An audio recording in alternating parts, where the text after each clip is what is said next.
people, let's go! Halo movie lover, selamat datang kembali di Movie One.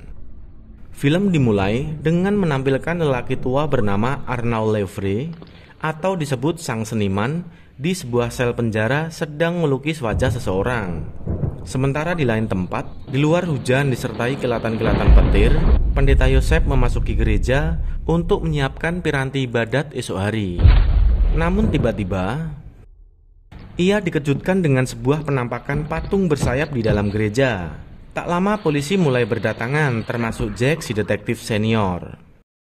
Ia pun tercengang setelah mengetahui jika patung tersebut adalah sesosok wanita yang dibunuh kemudian dirias menjadi sebuah karya seni menyerupai seorang malaikat bersayap lengkap dengan bulu-bulu indahnya. Mary Kelly, seorang polisi wanita setempat, lebih dulu datang dan memeriksa kondisi korban tersebut. Sementara Pak Yosef mengatakan jika belum pernah melihat korban tersebut sebelumnya. Inspektur menghampiri Jack, memperingatkan agar tidak gegabah menyimpulkan kejadian ini sampai tim CSI menyelesaikan laporan hasil TKP. Sewaktu gelar perkara, inspektur menjelaskan jika korban diberikan zat resin yang sama persis dengan kejadian yang dilakukan oleh sang seniman 5 tahun lalu. Sang seniman dipenjara karena telah membuat mahakarya dari 6 wanita yang dibunuh lalu didandani dan dengan zat resin yang sama persis dengan kejadian di gereja. Hingga inspektur pun menilai jika pelaku ini adalah peniru yang handal. Call them his masterpieces. Beberapa hari kemudian, di suatu tempat nampak seseorang bertudung sedang merias korban lagi dengan menggunakan hiasan logam dan permata, menjadikan sebuah mahakarya lain dan dipasang di sebuah kereta di stasiun. Mary mempunyai sebuah ide untuk mengajak sang seniman dalam misi penyelidikan mengingat kasusnya sama persis dengan yang telah ia lakukan. Jack yang tak sependapat lalu pergi begitu saja. I'm not going in with you. Di mobil Jack menjelaskan alasannya. Sebenarnya ialah yang telah menangkap si seniman. Namun ia harus kehilangan Zack Anderson, sahabat sekaligus rekan setimnya, dalam penangkapan tersebut. Sehingga ia tidak mau lagi melihat apalagi berurusan dengan si seniman. Namun Mary bersikeras dan merasa kasus ini harus melibatkan sang seniman, sehingga Mary pun tetap melanjutkan idenya untuk menemui dan menggali informasi langsung dari si seniman. Si seniman bersedia memberikan informasi yang dibutuhkan pada Mary dengan sebuah syarat. Informasi hanya untuk Mary, bukan polisi yang lain. I want my death sentence commuted to life in prison. Serta hukuman matinya dirubah menjadi penjara seumur hidup. Dengan berat hati, Mary pun akan mengusahakannya. Di dalam sel, Lefray mempelajari berkas kasus dari Mary. Sesaat kemudian ia menghubungi Mary. Detective Kelly. Memberikan sebuah petunjuk agar Mary memeriksa sayap yang terpasang pada korban. Dengan segera Mary dan Jack pun langsung masuk ke ruang jenazah untuk memeriksa sayap tersebut. Benar saja, ia menemukan sebuah kuas cat kuku merek Abbey yang sudah lama tidak diproduksi. Mary paham betul dengan cat kuku tersebut karena itu salah satu cat kuku favoritnya waktu SMA. Melihat itu, Jack berpendapat jika Dr. Reed bisa saja ada kaitannya dengan kasus tersebut karena Dr. Reed yang telah memotong sayap itu, serta mengingat Dr. Reed pernah mengenal si seniman sebelumnya. Namun Mary tak menanggapi pendapat Jack tersebut. Tanpa sepengetahuan, Mary kemudian membuka dan membaca berkas polisi milik Jack. Di sana tertulis sebuah laporan insiden tentang perilaku Jack kepada si seniman di ruang interogasi 5 tahun lalu. Jack menodongkan senjata pada si seniman untuk mencari alasan kenapa Anderson seperti dihipnotis dan bisa berbuat aneh. Waktu itu pada malam penangkapan si seniman, Anderson berdiri di samping si seniman, lalu menyiramkan bensin di tubuhnya. Melihat ke arah Jack dan tertawa jahat. Kemudian menembakkan pistol ke kepalanya sendiri hingga meninggal. Namun si seniman berkelak tak mengetahui apa alasannya hingga kemudian dilerai oleh inspektur. Beberapa hari kemudian, satu mahakarya lagi ditemukan pada sebuah perahu di tengah bendungan. Kali ini Mary menemukan sesuatu di jari korban. Jake menjelaskan jika itu merupakan sebuah jarum kompas antik. Anderson dulu selalu membawa kompas seperti itu. Namun setelah kematiannya, istri Anderson mengambil semua barang-barang termasuk kompas antik miliknya. Di penjara, Mary melihat si seniman tertidur. Namun tampak tangan kirinya menggenggam sebuah kertas dan terus bergerak-gerak. Dr. Luz adalah dokter penjara, menjelaskan jika si seniman memang menderita sakit saraf tersebut sejak kecil. Setelah terbangun, Mary menanyakan bagaimana si seniman bisa mengetahui ada cat kuku di sayap, serta tentang jarum kompas tersebut. Namun si seniman hanya menerka. Jika si pelaku memang menirunya, ia pasti meletakkan sebuah benda berharganya pada korban. Dan ternyata dugaan itu benar. Si pelaku memang 100% menirunya. Namun ia tidak bisa mengatakan siapa pelakunya karena selama ini ia mempunyai banyak penggemar. Dibuktikan dengan banyak sekali surat untuknya.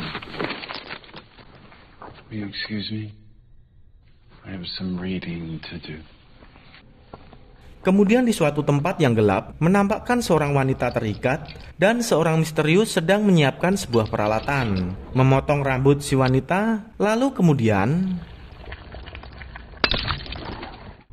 Sementara di rumah, Mary diserang oleh seorang lelaki tua. Namun saat akan ditangkap, Pak tua tersebut berhasil kabur. Sesaat kemudian, sebuah mahakarya ditemukan lagi. Kali ini di sebuah kubah museum. Mary menemukan sebuah kompas seperti milik almarhum Anderson. Jack langsung menyuruh orang untuk membawakan jarum kompas pada korban sebelumnya dan dipasangkan. Jarum kompas langsung berputar, menunjuk sebuah lukisan. Saat dibuka, tertulis sebuah kata pemandangan neraka.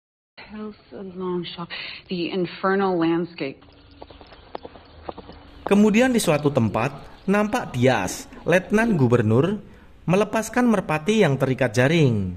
Namun kemudian, ia disekap oleh seorang laki-laki misterius.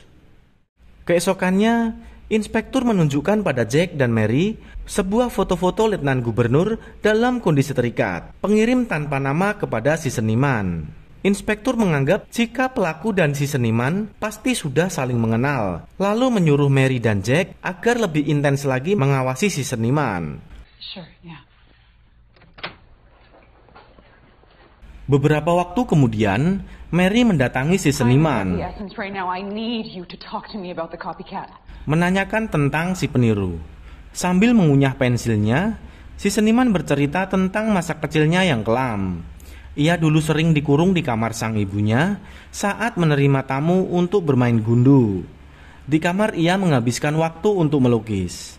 Lanjut si seniman menawarkan sebuah informasi namun tidak gratis. Ia meminta dengan bayaran pensil gambar. Setelah disanggupi, Lefray mengatakan jika si peniru merupakan pemalsu lukisan Renaissance bertema religius yang dipasang di toko barang antik Langdon & Sons.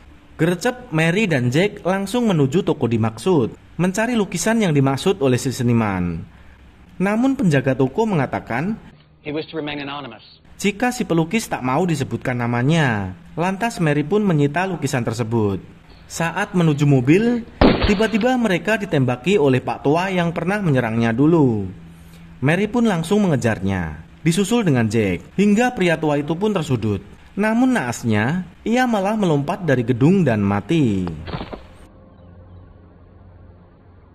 Yang setelah dikonfirmasi, pria itu bernama Javier Salazar. Ternyata adalah mantan perawat yang pernah berhubungan dengan si seniman tentang administrasi obat.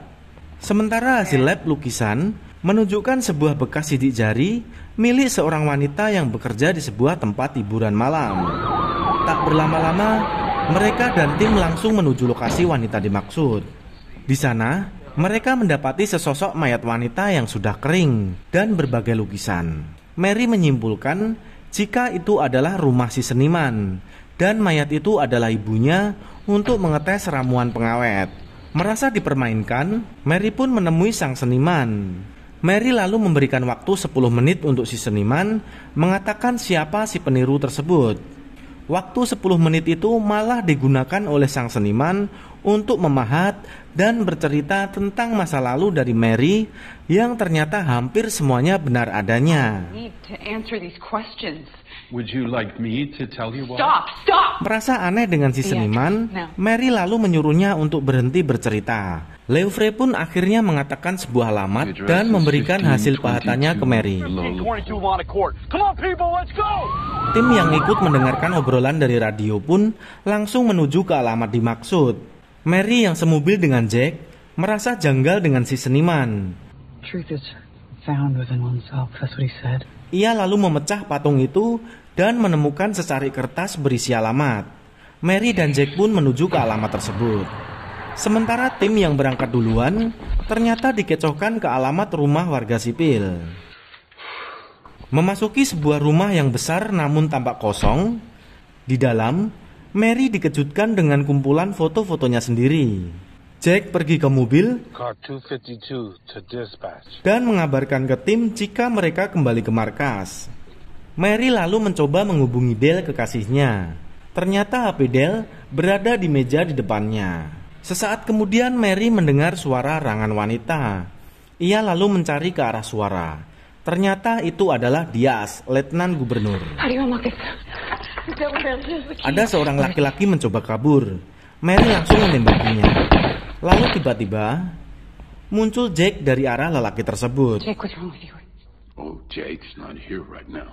Ternyata itu adalah Leofre, si seniman yang menyusup ke tubuh Jack. Ia mengatakan kebenaran kepada Mary jika ia memiliki kemampuan untuk merasuki tubuh orang yang ia lukis dan merasuki Jack untuk menjadi penirunya.